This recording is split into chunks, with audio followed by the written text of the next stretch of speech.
Halo, Islam Kristen? Aku Islam. Ya, silakan on cam. Pendapat Pendapat. abang tuh tentang orang tua Nabi Muhammad ini tidak masuk surga atau bahkan masuk neraka dengan hadis yang abang tunjukkan kepada kita kan lewat HP abang tadi itu kan. Oke, saya ulangi lagi ya. Saya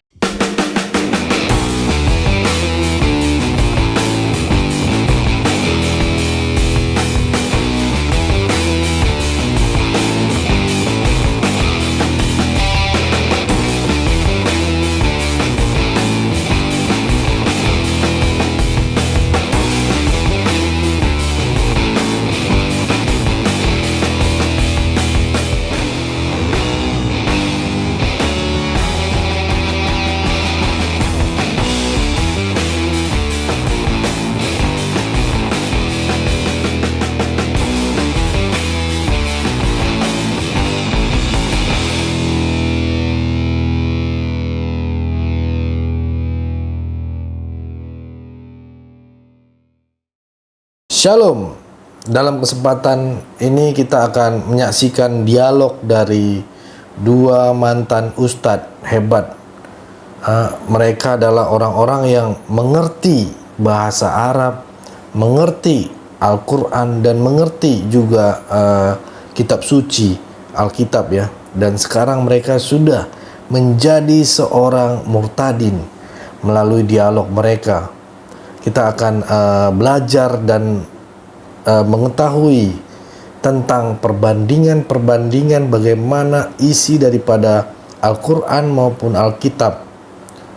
Jadi saudara-saudara sediakan kopi sebelum nonton video ini, karena saya berharap saudara-saudara gereja YouTube bisa memahami dengan jelas gitu ya. Kita sama-sama belajar dengan video ini gitu. Kita tonton dari awal sampai habis dan semoga ini pastinya akan memberikan pencerahan buat saudara-saudara gereja YouTube. Tanpa berlama-lama, mari kita saksikan dulu video berikut ini. tadi kau ucapkan itu datanya kau ambil dari mana?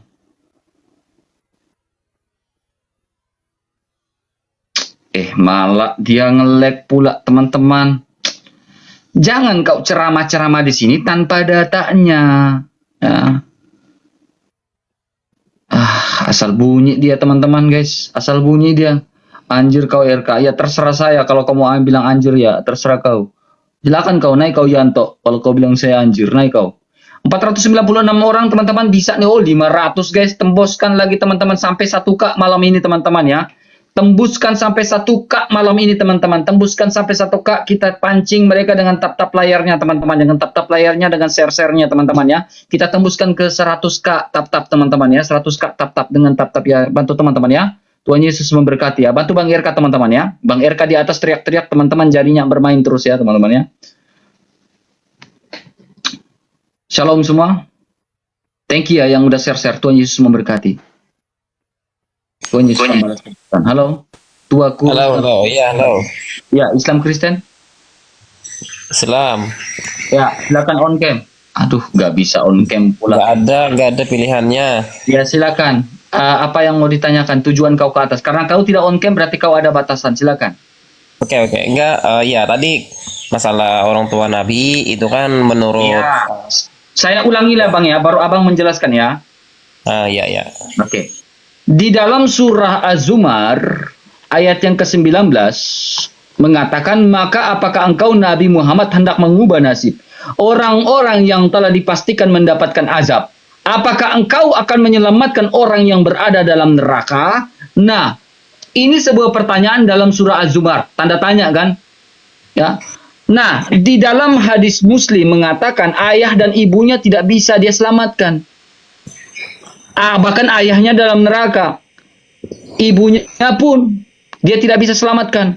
Berarti apakah dia bisa menyelamatkan orang dalam neraka? Bagaimana pernyataan kalian bahwa mengatakan Nabi Muhammad pemberi syafaat? Kalau dia pemberi syafaat, kenapa ayahnya dan ibunya tidak bisa dia selamatkan?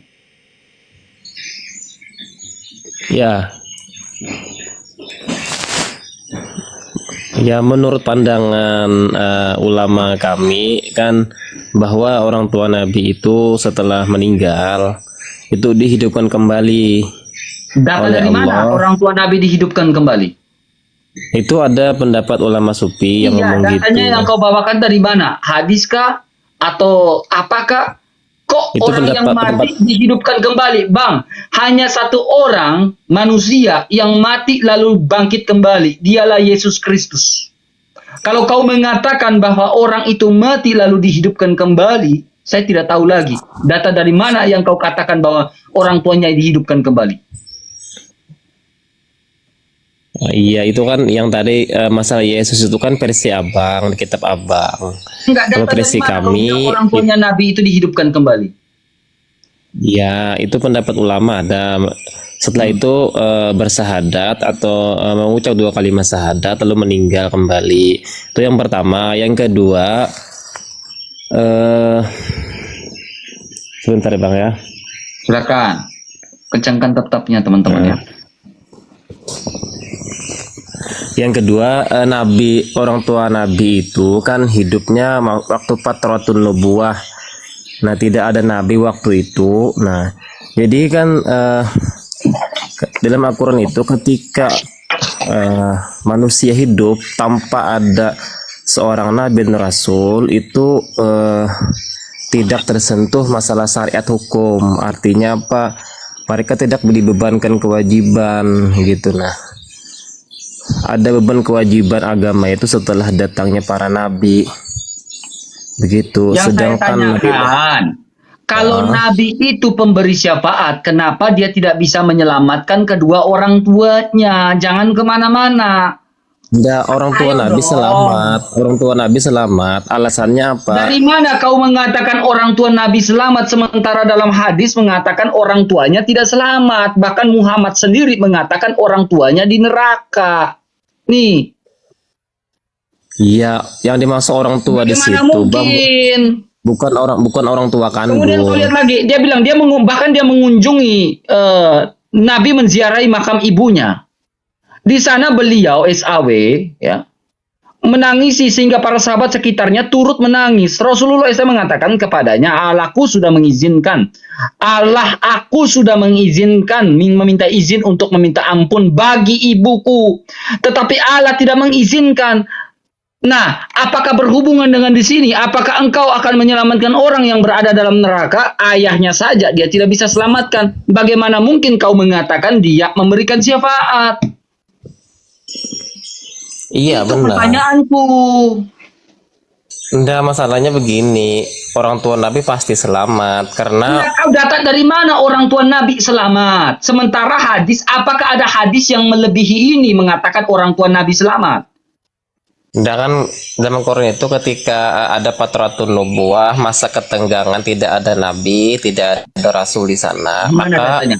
Mana datanya? manusia pada waktu Ya, itu datanya kan mana? dianggap Datanya mana? selamat Tunjukkan datanya. karena tidak ada yang membawa risalah Tunjukkan datanya. itu. Tunjukkan datanya. Iya, ada itu, cuma saya lupa itu bunyinya ayat berapa. Berarti kau tipu. Silakan kau tanya iman Enggak. saya. Nanti saya tanya balik. Silakan. Berapa? Tanya iman saya. Nanti saya tanya balik kau. Bang Jerry, terima kasih. Oh, iya. Nah, silakan tanya. Jangan congor dengan saya, Bang. Pakai data. Iya, enggak masalahnya kan, iya saya tanya juga sama abang. Masalah Silakan. Yesus itu bisa menyelamatkan umatnya itu apa sih dasarnya itu? Yesus bisa menyelamatkan umatnya. Dasarnya apa? Ya. Ah, Dia mengalahkan kematian lewat kebangkitannya. Makanya dia adalah kebangkitan dan hidup. Kemudian dia menjanjikan kebangkitan dan hidup kekal bagi setiap orang yang percaya kepadanya. Dan aku memberikan hidup yang kekal dalam Yohanes 10 ayat 28. Aku memberikan hidup yang kekal kepada mereka yang percaya kepadaku. Itu kata Yesus. Kenapa kami bisa seyakin itu? Karena dia bangkit mengalahkan kematian.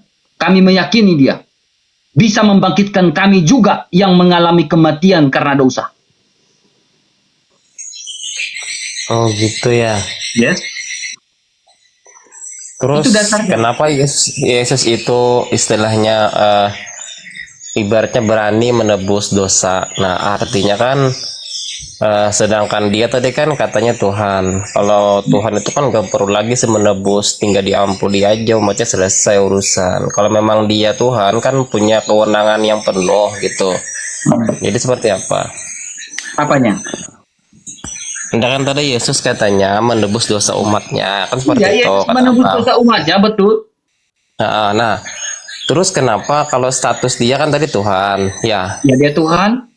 Nah, untuk apa Tuhan sih menebus dosa umatnya sedangkan dia Karena kasihnya begitu posisinya besar. Tuhan? Ya, jawabannya Nggak perlu gini. lagi, cukup dia Karena mengampuni. kasih Untuk apa Tuhan dia menyiksa kami. dirinya sendiri Ya, dengan diam dulu. disalib? Kan seperti Karena itu. kasih, saya kasih Berarti datanya kan aja ya. ada di atas, ada lagi Tuhan selain dia, seperti itu. Nggak ada itu. Kalau Alkitab kau seperti itu, terserah kau. Kan logikanya seperti itu, dia Nggak, menebus jangan berlogika dengan saya. untuk apa menebus dia? Nih, Sedangkan dia kau Tuhan untuk apa diam dulu, menebus? Cukup Abdul, dia Abdul. mengampuni, Kau kan mulutnya seperti congol terus. itu. Diam dulu, Abdul. Saya Kalau jawab. dia menebus dosa umatnya, berarti Ini ada memang lagi atas. laknatullah. Diam kau laknat. Mulutmu itu nggak bisa diam, laknat. Ya. Diam dulu, kita pasti jawab. Kau butuh jawaban kan? Nah, orang jawab tuh kasih gini nih. Kenapa dia mau menebus manusia dari belenggu dosa dan maut? Ini jawabannya. Nih, laknat. Tidak ada kasih yang lebih besar daripada kasih seorang yang memberikan nyawanya untuk sahabatnya. Kamu, kata Yesus, adalah sahabatku. Jikalau kamu berbuat apa yang kuperintahkan kepadamu, aku tidak menyebut kamu lagi hamba, sebab hamba tidak tahu, kau tidak tahu apa yang diperbuat oleh tuannya. Tetapi aku menyebut kamu sahabat karena aku telah memberitahukan kepada kamu segala sesuatu yang telah kudengar dari Bapakku. Dia menganggap kita sahabat karena kasihnya begitu besar, karena dia menganggap kami itu sahabatnya. Sehingga dia menyerahkan nyawanya dan berhak pula mengambilnya kembali. Itu kata Alkitab. Dia menyerahkan nyawanya dan mempunyai kuasa untuk mengambilnya kembali. Itu. Silakan on cam. Halo. Ya, halo. Sudah kan? Nah, gitu aja tadi. Boleh sekarang saya tanya iman kau? Boleh. Oke.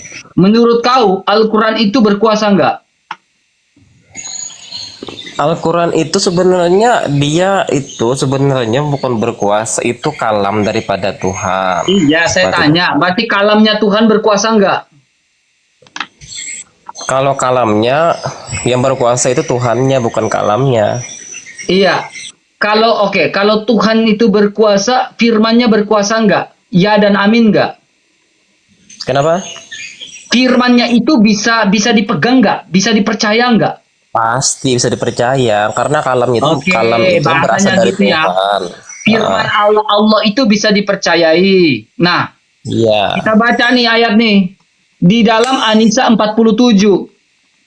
Mengatakan, wahai orang-orang yang telah diberi kitab, berimanlah apa yang telah kami turunkan, Allah ya. Al-Quran yang membenarkan kitab yang ada padamu. Sebelum kami mengubah wajah-wajahmu, lalu kami putar ke belakang. Nah, kalau firman Allah itu bisa dipegang, saya kan tidak beriman kepada Quranmu. Kapan kepala saya diputar ke belakang? Maksud diputar ke belakang itu maksudnya bukan muter secara makna yang kita pahami. Muter itu kita melihat ke belakang maksudnya. Maksudnya gimana? Atau kami laknat mereka sebagai kami melaknat orang-orang yang berbuat maksiat pada hari Sabat. Ketetapan Allah berlaku. Di ayat yang di belakang dibilang apa? Ketetapan Allah berlaku. Kapan kepala saya diputar? Saya tanya. Yang diputar itu bukan berarti dimutar kepalanya, atau kita melihat ke belakang pada kitab-kitab terdahulu itu kan. Tidak ada. Tafsir Ibnu Katsir nggak mengatakan apa yang seperti itu kau katakan. istilahnya penyempurna daripada kitab-kitab Jabur. Ibnu Katsir nggak ngomong seperti yang kau katakan. Karena Tafsir dari Al-Quran mana itu kan yang kau yang ambil? terbaru itu terupdate, istilahnya kan pasti lebih sempurna. Kenapa? Apakah kamu seorang imam? Saya Ya. bukan. Sehingga mempunyai kuasa untuk menafsirkan? Sudah ada Ibnu Katsir, kenapa kau tidak? Ibnu Katsir nggak ngomong seperti yang kau ngomong. Jalalain nggak ngomong seperti yang kau kalau ngomong. masalah tafsir itu banyak, bukan Ibnu Katsir aja, ratusan Ya, tafsir. masalahnya yang kau katakan itu tidak sesuai semua dengan apa yang ditulis dalam tafsir-tafsir. Enggak, tafsir itu berbeda-beda, tujuannya sih sama pada Nih, kita substansinya. baca nih Ibnu Katsir nih.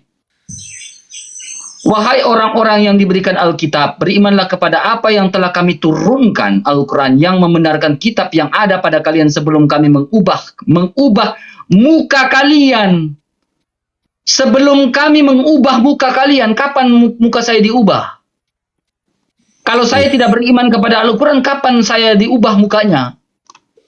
Lalu kami Maksud putarkan mengubah ke muka di belakang situ atau bukan kami berarti kutuk wajah mereka berubah. sebagaimana telah mengutuk. Pandangan. Kapan saya terkutuk? Pandangan Kapan yang saya dirubah. terkutuk? Saya tanya, kapan saya Pandangan. terkutuk? Kapan saya Tuh. terkutuk?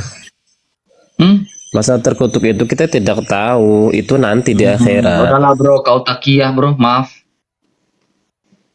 Takiyah kau bro, serius. Oke, 473 orang teman-teman, kita kencangkan tap-tap layarnya teman-teman ya. Kita kencangkan tap-tap layarnya, jangan lupa share, jangan lupa share-share-nya teman-teman ya. Bang RK ada siapkan beberapa materi pada malam hari ini ya. Ya, ada siapkan beberapa materi pada malam hari ini teman-teman. Oke, silakan.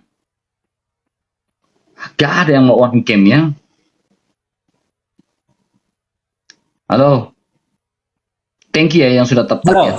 Berkati. Ya, Islam Kristen. Halo? Ya, Islam Kristen. Aduh, suara anak-anak bro, maaf. Suara anak-anak bro, maaf ya. Itu suara anak-anak ya. Nanti saya kena pelanggaran teman-teman. Shalom, shalom. Nah, ini lah. Gongman, Islam Kristen. Halo. Ya, Islam Kristen.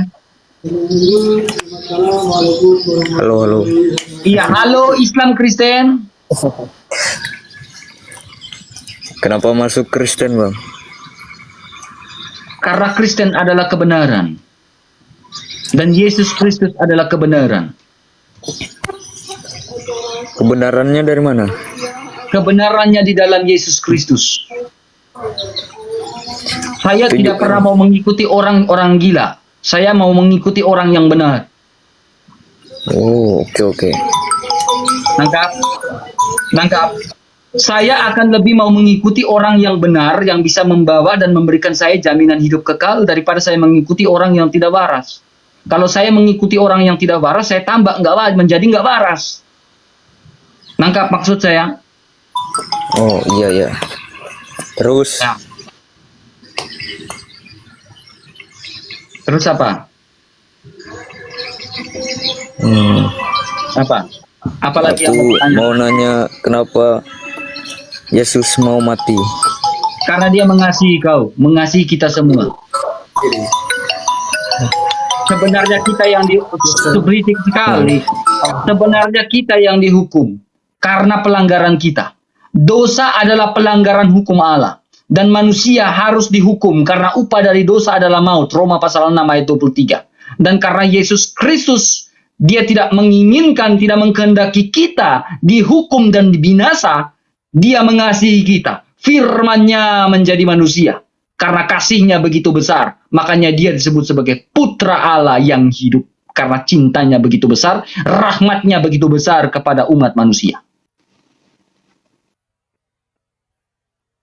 Apakah Allah kamu bisa memberikan rahmat yang begitu besar sama seperti Yesus? Ya. Oke. Turun. Berisik. Suaranya bunyi-bunyi. Makasih ya. Udah ini ya. Tuhan Yesus memberkati kita semua teman-teman. Kita kencangkan tap-tap layarnya teman-teman. Bang RK ada siapkan materi ini teman-teman. Hanya memang belum ada kesempatan. Ayolah yang naik itu on cam gitu kan. Aduh. Makasih ya Bang Depati ya. Makasih Tuhan Yesus memberkati Bang atau KE Eja kah apakah. Oke, silakan. Halo? Abu Zar. Abu Jahal atau siapa? Abu Jahal atau apa siapa? Halo, Abu Zar.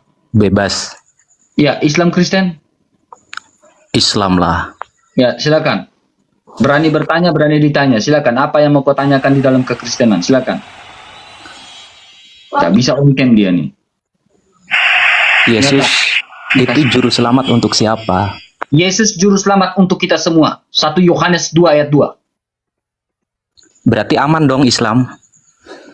Bagi setiap orang yang percaya kepada dia. Islam percaya dia adalah juru selamat?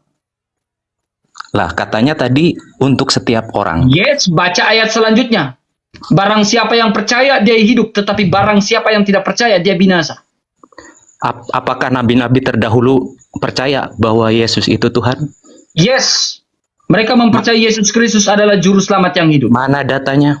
Saya tunjukkan datanya. Kalau ada, mau data yang seperti apa? Ya tinggal perlihatkan Mau saja. data yang seperti apa? Yang jelas dong, yang real. Oh, data yang real, oke. Saya tunjukkan data nama Yesus di dalam perjanjian lama. Sepakat? Mau? Ya. Oke. 2 data yang saya kasih kepada kau ya. Oke. Dengan kalian saya harus main-main kayak gini lah. Nih, saya tunjukkan ya. Oke, sabar. Sabar.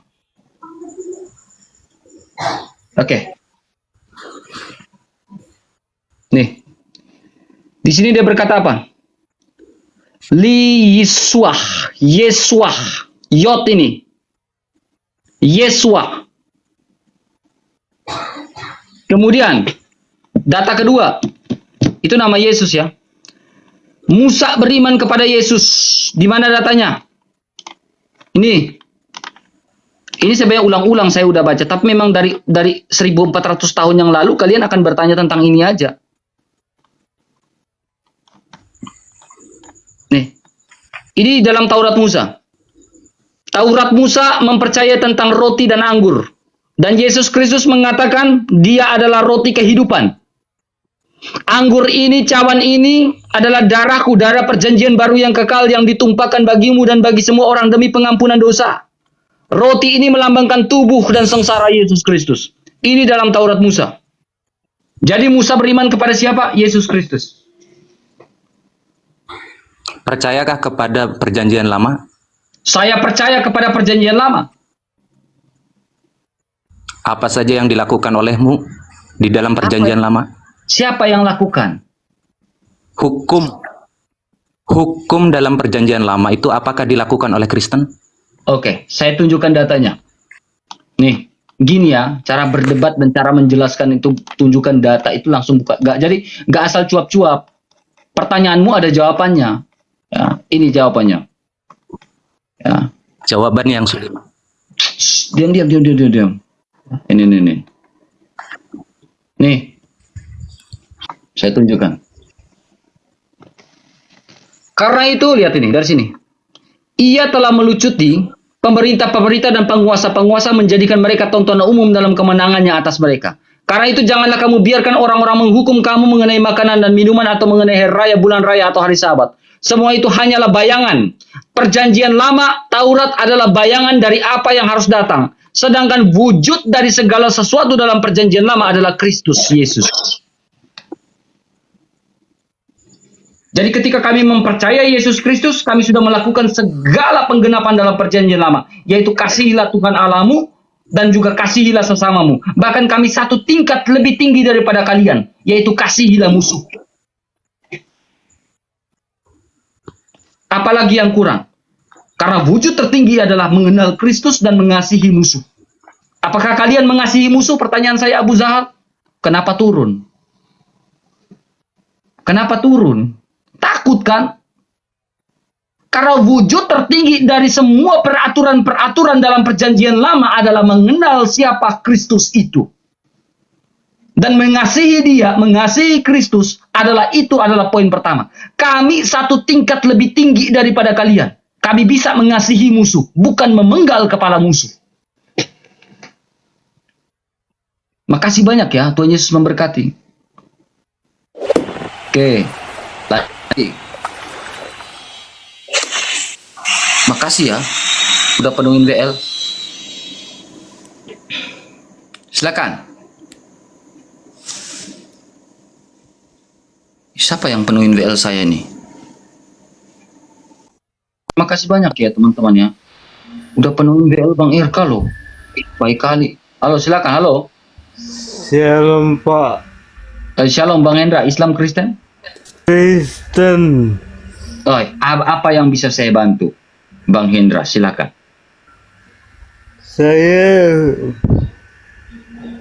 Apa yang bisa saya bantu?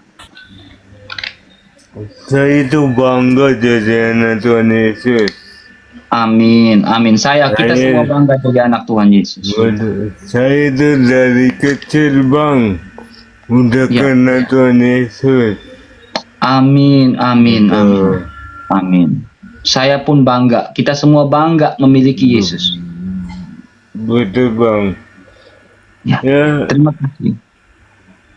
saya minta doa aja Bang. Iya, saya doakan ya. Kita Ya. doa ya. Kita sama-sama Oke. doa ya. Yuk. Bapa kami dalam surga, puji dan syukur kami haturkan kehadirat-Mu Tuhan. Engkau sungguh dahsyat, Engkau Allah yang luar biasa, Engkau Bapa yang perkasa. Tuhan, pada malam hari ini Tuhan, kami berdoa untuk anak-Mu Tuhan, Bang Hendra Wijaya. Tuhan Yesus tolong, Tuhan menjamah apa yang menjadi pergumulannya, menjadi sakitnya Tuhan. Tuhan kiranya menyembuhkan. Tuhan Engkau tabib segala tabib. Tuhan, 2000 tahun yang lalu ketika Engkau turun ke dunia Tuhan, banyak orang yang Engkau kasihani Tuhan. Mereka berkata, Yesus anak Daud, kasihanilah kami, sembuhkanlah kami. Dengan menjamah jubah-Mu saja, mereka pasti sembuh karena imannya menyelamatkan. Tuhan Bapa kami dalam surga, kami percaya, tolonglah Tuhan. Tolong jamah dia. Apa yang menjadi sakit dan penyakitnya, menjadi keluh kesahnya, apanya Tuhan Yesus yang tolong. Kami berdoa di dalam nama Yesus, kami percaya. Amin. Amin. Makasih Bang Hendra. Semangat Bang Hendra ya. Ya, makasih Bang. Sama-sama. Ya, Sama-sama. saya pamit dulu Bang. Iya Bang. Iya Bang Hendra. Shalom. Shalom. Shalom juga. Shalom. Shalom. Shalom Bang Hendra. Terima kasih. Tuhan Yesus baik. Berkat datang kepada kita, itu berkat teman-teman. Ya. Tuhan memberikan kita kepekaan sampai sejauh itu. Saya tidak bisa berikan dia apa-apa, tapi Tuhanlah ya yang memberikan semuanya itu. Ya, Tuhanlah yang memberikan. Ya. Nugi, silakan Nugi.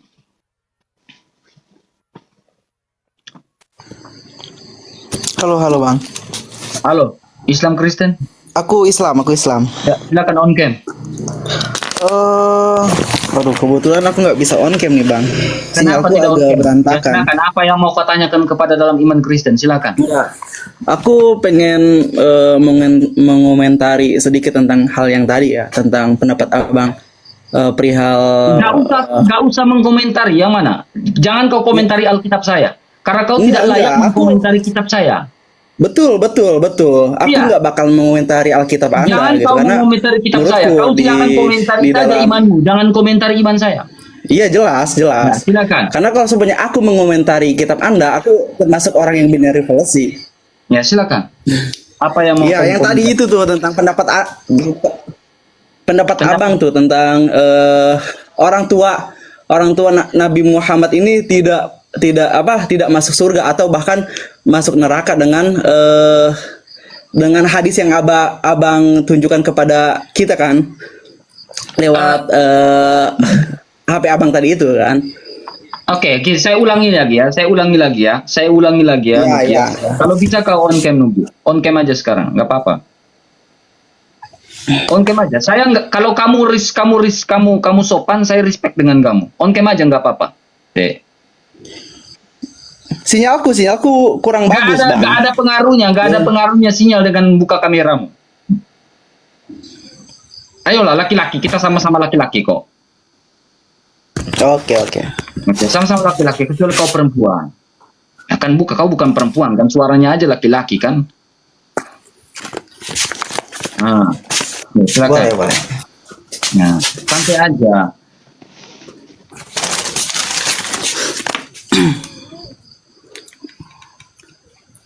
Ya, silakan. Gimana ini cara on cam-nya, Bang? Apanya? Ini Nugi, saya terima Pak, terima apa saya? Oke, siap. Oke. Terima. Terima. Sari. Aduh, bertiga kali, Bang. Kau lagi jualan kah? Iya. Aku sambil jualan, Bang. Ay, Tuhan Allah, mama sayang. Kau fokus dulu lah dengan kita diskusi ini. Suara ada anak-anak lagi, bro. Maaf itu. Suara ada anak itu. Maaf. Kau turun dulu. Suara anak-anak itu. Saya kena ban nanti. 535 orang teman-teman, kita kencangkan tap-tap layarnya ya. Kita kencangkan tap-tap layarnya.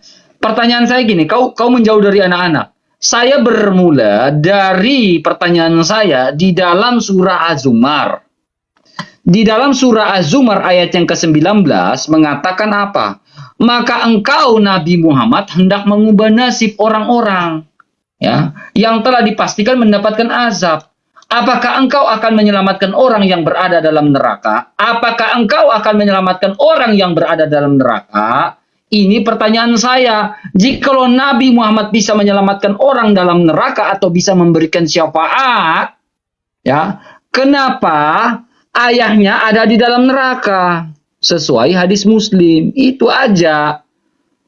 Gak usahlah bahas itu. Silakan kau tanya iman saya aja lah. Saya akan jelaskan. Tapi kau tanya iman saya, kita bolak-balik lah di situ. TikTok di situ, ayo. Kau tanya iman saya tanya iman kau. Gak usah kau jelaskan yang lain-lain. Saya lagi malas sebenarnya bahas iman kau. Silakan Ugi. Enggak bang, soalnya itu kan abang tuh jadi gini bang, menerjemahkan hadis itu kan ada banyak terjemahannya tuh.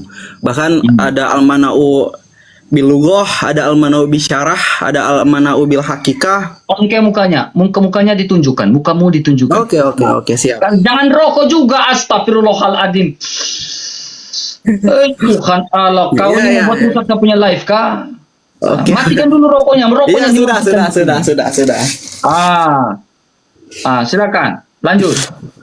Iya, kan memaknai hadis itu tidak serta-merta apa yang berada di hadis itu secara bahasa langsung terjemahnya kita bisa telan dan sebagainya gitu. Jadi ada beberapa ulama gitu kan ya yang yang memberi footnote lah gitu, yang memberi tambahan terhadap terjemahan tersebut gitu. Lampu. Bentar bang. Bahwasanya gitu kan, menurut beberapa ulama gitu, itu adalah makna kias gitu. Bahwasanya Nabi Muhammad ini ingin memberitahu kepada umatnya bahwasanya dia tidak bisa serta-merta menyelamatkan orang dari neraka dan menuju surga gitu. Bahkan salah satu kaul Asy'ari kan ya, itu berpendapat bahwasanya gitu kan, orang-orang patroh kan zamannya ayah dan ibunda Nabi Muhammad itu kan berada di zaman patroh kan, di mana menurut orang Islam zaman patroh itu tidak memiliki agama sedikit pun kan gitu kan, dia tidak memiliki Tuhan karena tidak ada yang berdakwah dan sebagainya, itu diampuni dosanya kan gitu. Kalau seumpamanya pendapat abang gitu kan ya, yang terjemahannya secara bahasa itu akhirnya menjadi paradoks tuh bang. Menurutku gini, gitu, abang juga harus binary itu, nggak boleh binary fallacy gitu, harus kompleks gitu tuh. Gini. Di dalam Al-Imran ayat 19, agama yang diridhoi itu adalah agama Islam. Ya, kalau bukan Islam selamat nggak? Tidak. Nah, kalau bukan Islam tidak selamat. Ibunya itu Islam nggak? Tapi ada pengecualian gitu. Kalau menurut tenang dulu, jangan ada perbicara pengecualian. Kakeknya Abdul Muthalib itu dia tahu bahwa Nabi itu mendapatkan wahyu. Bahkan Nabi Muhammad mendapatkan gelar Al-Amin di usia 35 tahun. Nah, kakeknya tahu nggak ada tanda-tanda kenabian dari Rasulullah? Dia akan menjadi Rasulnya Allah. Kakeknya masuk selamat nggak? Kenapa kakeknya malah lebih kepada pagan-pagan Quraisy? Nah, kalau di luar Islam tidak selamat, ayah dan ibunya selamat nggak? Ya jelas selamat menurut ulama asyri. Karena tadi itu kan menurut penjelasannya. ulama. Itu menurut ulama. Ulama Iya. mana? Data mana yang kau bawakan? Makasih Bang Pastor. Abang tuh ya dari apa yang baca tadi itu di ke bawah lagi tuh Bang. Itu ada penjelasannya lagi tuh, ada footnote-nya gitu Penjelasan Bang. apa ya? Udah silakan. Footnote-nya di mana? Emangnya ada hadis berbicara Ya itu footnote? tadi itu bahwasanya gitu kan ya. Kan Nabi Muhammad ini kan jadi hadis itu kan Pak. Apakah seakan-akan Itu- bahwa Allahmu ini pilih kasih? Ya jelas tidak. Nah, kalau Jelas Allahmu tidak pilih kasih, kenapa tidak semuanya Allah kamu maha kuasa nggak? Nih Bang, gini Bang ya. Aku kasih analogi. Bang. Jawab dulu. Allah kamu maha kuasa tak? Ya Jawab, jelas Allah maha kamu kuasa. Nah, kalau Allah kamu Iya, maha jelas kuasa, maha kuasa. kenapa dia tidak jadikan semua itu orang itu Islam? Sehingga tepatlah Bang. pernyataan dia dalam Al-Imran ayat 19, inna dinda indallahi islamu. Nah, dalil yang kau ambil itu dari mana? Coba tunjukkan data. Jangan asal cuap-cuap. Oke, gini Bang. Secara pertanyaan Bang, kalau di dalam filsafat itu namanya falasi Bang. Salah satu falasinya itu kan, itu ada namanya tuh omnipotens paradoksal tuh. Bahwasanya Enggak, kekuatan jangan berbicara Tuhan itu nah, tidak- berarti siapa tidak- yang falasi? tidak. Anda jelas. Kitab Anda, kamu Bang. yang falasi, apakah kitab kamu yang falasi atau kitab saya atau pemahaman kau yang falasi? Enggak Bang, gini Nah, Bang. contohnya gini, contohnya gini, Bre. Kau Gimana, perhatikan baik-baik. Kau perhatikan baik-baik ya. Ya, kau perhatikan. Nabi mendapatkan wahyu seperti gemerincing lonceng. Oke. Di dalam Bukhari 2. Apakah ini falasi atau tidak? Di dalam Sahih Bukhari 2, Nabi mendapatkan wahyu. Ketika dia mendapatkan wahyu dari Allah, itu ada seperti gemerincing lonceng. Datanya dari mana? Ini datanya. Ya. Kita lihat ini. Wahai Rasulullah, cara wahyu turun kepada engkau. Maka Rasulullah menjawab, terkadang datang kepadaku seperti apa? Gemerincing lonceng. Dan cara ini yang paling berat buatku. Nah, menurut Rasulullah, ketika wahyu itu datang, dia itu seperti bunyi ada gemerincing lonceng. Sepakatkah kau bahwa gemerincing lonceng itu adalah wahyu dari Allah Allahmu?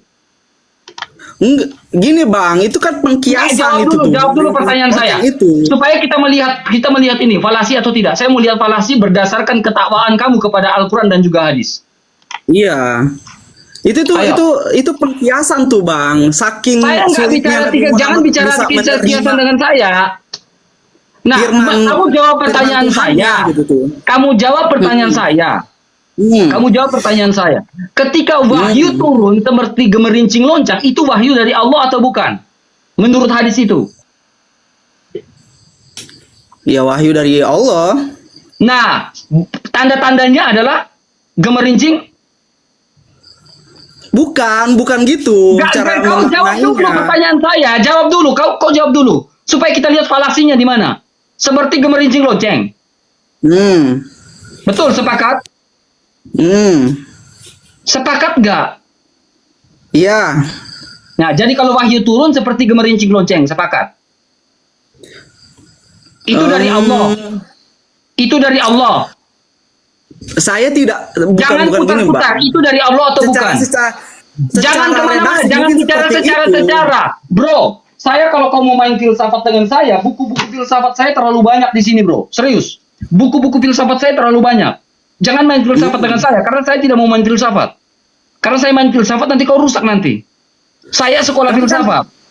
Gini, saya Bang. seorang yang sekolah filsafat. Iya Bang, tapi kan Nah, sekarang saya ingin tanyakan keimanan kamu di dalam hadis. Ya. Nah, kalau kau mau main filsafat dengan saya putar-putar kau nanti. Nah, kau tinggal jawab. Ketika wahyu turun dari Allah, apakah itu seperti gemerincing lonceng? Menurut naskahnya seperti itu, cuma pengertiannya tidak seperti itu. Menurut hadis itu sepakat atau tidak? Secara pengertian tidak seperti itu, gitu, Bang. Berarti kau lebih hebat daripada ulamamu yang mengatakan Bang, ini. karena ada al-manau bil qiyas di sana. Iya, kau Bahwasanya, jawab. gitu kan. Kita baca ulang lagi. Lihat ini, lihat kita baca ulang lagi ya. Kau lihat baik-baik. Intensitasnya ya. Apa? Nah, kau mengatakan bahwa di dalam hadis sebelumnya, ya, hadis ini mengatakan, Bukhari mengatakan, seperti gemerincing lonceng ketika Allah itu menurunkan wahyu. Nih, wahyu di dalam Bukhari 2. Kemudian kita lihat, Nabi mendapatkan wahyu seperti gemerincing lonceng lagi. Lonceng itu Nabi katakan adalah seruling setan. Nih, Sahih Muslim 3950. Ya, mengatakan apa? Rasulullah bersabda, lonceng itu seperti apa? Seruling setan. Nah, ini falasi enggak? Menurut kamu falasi enggak? Di sisi lain dia mengatakan ini adalah hanya sekedar pengkiasan, di sisi lain dia mengatakan ini adalah dari Allah. Di sisi lain dia mengatakan seperti seruling setan. Nah, jadi gimana kau menjelaskan itu? Jangan kau putar-putar. Saya pakai data. Iya, penjelasannya itu kan ya, intensitasnya Pertanyaan saya, serta-merta apakah apa wahyu yang itu dari tertulis di setan? situ, gitu. Pertanyaan saya, apakah wahyu itu dari setan atau wahyu itu dari Allah? Nah, gitu kan. Abang itu kan menafsirkan itu tidak secara Saya binary itu. tidak menafsirkan karena hadis itu tidak ditafsir. Hadis dituliskan sesuai dengan periwayatan-periwayatan. Saya tidak menafsirkan dan saya bukan imam yang menafsirkan itu. Saya hanya membaca. Iya, tapi kan menurutku intensitasnya tidak seperti itu. Jangan menurutmu. Bagaimana kau menjawab itu? Satunya dia bilang gemerincing lonceng adalah wahyu Allah. Satunya di dalam Sahih Muslim dia mengatakan itu adalah seruling setan. Ketika wahyu turun dia seperti seruling setan. Gini bang, tentang wahyu dan sebagainya atau bahkan tentang ketuhanan kan ya, itu kan bentuknya kan nomena tuh bang, dimana kita tidak, indrawi kita tidak bisa menyentuh hal itu. Akhirnya gitu kan ya, yang bisa mendetailkan tentang hal itu hanya akal tuh bang. Nah, saya berbicara tentang akal kan, tentang pendapat saya tentang apa yang disampaikan oleh abang kan, menurutku itu intensitasnya tidak kesana kan gitu. Apa intensitas apa yang kau bicarakan? Apa yang kau pahami konteks intensitas dengan data tadi? Yang aku pahami gitu kan, yang itu saya tanya, kau kan berbicara tentang intensitas nih ya, saking sulitnya Nabi Muhammad menerima wahyu Tuhan itu seperti itu ibaratnya gitu bang. Hubungan intensitas omongan kamu ini dengan data yang saya bawakan hubungannya apa? Kau kayak pakai pembicaraan kosong aja dari tadi ini. Enggak. Hubungannya abang apa dari tadi? Abang ini kan menafsirkannya itu hanya sekedar. Saya tidak menafsirkan, saya membaca. Saya kasih kau peringatan ini. Tolong kau ketika berbicara jangan kosong. Bagi saya kau kosong nih. Bang, ketika kau abang membaca dengan saya, kau mau berfilsafat dengan saya, mau berlogika dengan saya, tapi logika kamu tidak sesuai konteks apa yang kita bicarakan. Gini bang, ketika abang membaca tuh bang, abang kan mengaktifkan imajinasi abang tuh. Akhirnya saya, gitu kan ya, abang tuh memiliki kosong kali kau bro, turun. Wah kosong kau turun. Wah kosong sih botol kali serius. Mau berbicara filsafat, kupikir filsafatnya kuat Puji Tuhan, kita sudah menyaksikan dialog dua murtadin hebat. Dua murtadin mantan ustadz, mantan pendakwa sebelumnya ya. Mereka bukan orang-orang yang kece-kece gitu ya, kayak Ustadz Yahya Waloni gitu ya. Bukan saudara. Ini bisa ditelusuri, bisa diobservasi latar belakangnya gitu ya. Ini orang-orang hebat dan sekarang melayani Tuhan. Apalagi yang satu lagi tadi itu melayani Tuhan menjadi pendeta, dan Muhammad KC sekarang kita tahu sendiri dia rela di penjara 10 tahun demi ya melayani Tuhan, kebenaran, mengajarkan ini loh sebenarnya juru selamat. Dia rela gitu ya, dia mengulas semuanya, dia berani sekali. Dan puji Tuhan video ini sangat-sangat luar biasa gitu ya, jadi jejak digital dan menurut saya pantas untuk dibagikan saudara. Kita juga berdoa untuk Muhammad KC biar semakin cepat lepas ya, karena dituding 10 tahun penjara. divonis ya. Dan tapi saya percaya Tuhan punya rencana indah buat Pak MKC dan keluarga. Sebisa mungkin kita juga akan coba untuk hadir di sana ya, di lapas sana, melihat kondisi Muhammad KC. Nah, kembali lagi dengan video ini mereka bukan orang-orang yang berbicara tanpa isi, saudara, gitu, berbicara tanpa pengetahuan atau berbicara tanpa iman, tetapi mereka adalah orang-orang yang mengangkat keluar ataupun mengupas tuntas tentang beberapa perbedaan hakiki yang ada di dalam Al-Quran dan yang ada di dalam Alkitab gitu ya, sehingga teman-teman bisa mendapatkan pencerahan, mendapatkan pengertian yang baru tentang kebenaran. Bagaimana juga bahwa kekristenan adalah keyakinan, kepercayaan yang terlebih dahulu daripada Muslim. Kita tahu sendiri ya saudara, kalau kita lihat jejak rekam rentetannya ya, ataupun pada dari mana Islam gitu ya, duluan Kristen yang lahir gitu ya, ibaratnya seringkali saya katakan bahwa tidak mungkin yang palsu mendahului yang asli. Di mana-mana yang asli yang akan mendahului. Kemudian ada KW-nya gitu ya, ada palsunya, karena sesuatu yang palsu bisa diadakan jika sudah ada yang asli gitu ya. Karena itu teman-teman Gereja YouTube, melalui ulasan-ulasan yang sudah disampaikan dan perbandingan-perbandingan yang sudah diulas, kiranya teman-teman dapat mengambil satu keputusan yang dapat teman-teman pertanggungjawabkan di hadapan Tuhan. Suatu keimanan yang benar, yang sesuai dengan kitab suci dan yang sesuai dengan firman Tuhan yang datang dari surga ya.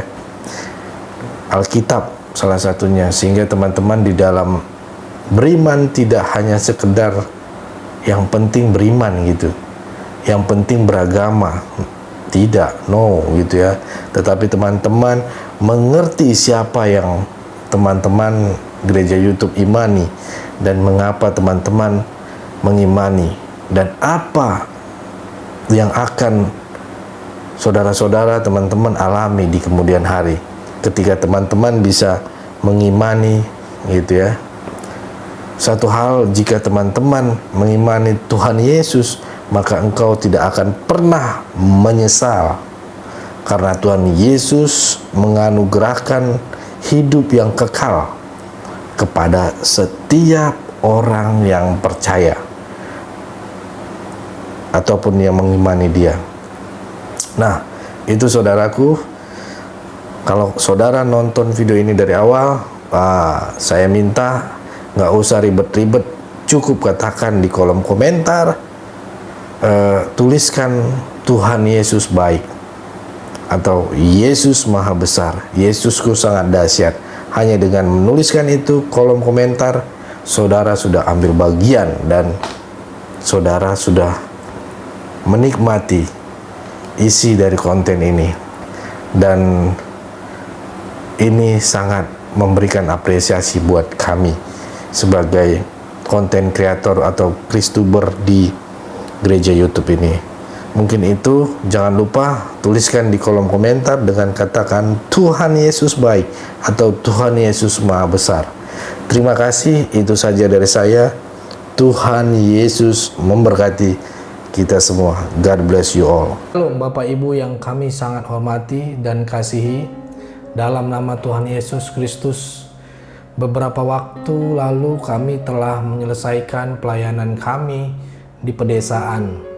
Kami membuat satu terobosan untuk membuat mobil ambulan gitu ya, untuk transportasi. Di sana kami memang sangat melihat di sana kebutuhan transportasi di desa tersebut. Selain jalannya yang jauh dan curam. Terkadang kalau ada peristiwa malam hari atau ibu hamil, mereka kasihan, bingung mau diangkut pakai apa. Maka dari itu kita putuskan bersama tim untuk menggunakan channel gereja YouTube ini untuk rekan-rekan subscriber bila ingin mengambil bagian untuk pelayanan ini bisa berbagi di rekening yang tertera di atas. Ayo ambil bagian. Kami perkirakan habis sekitar 130 juta karena untuk membeli mobil dan dekorasi ambulan tersebut, apalagi ditaruh oksigen, peralatan oksigen dan lain-lain. Kami memohon dukungan doa, dana dari Bapak Ibu, saudara-saudari penonton gereja YouTube, orang-orang baik yang rindu berdonasi dalam melakukan atau mengirimkan di nomor rekening yang tertera di bawah ini. Kami berharap Tuhan akan menolong kami dan mencukupkan kebutuhan untuk pelayanan ini. Terima kasih, doa kami selalu menyertai saudara dan pelayanan kita bersama ini. Tuhan Yesus memberkati kita semua. Haleluya.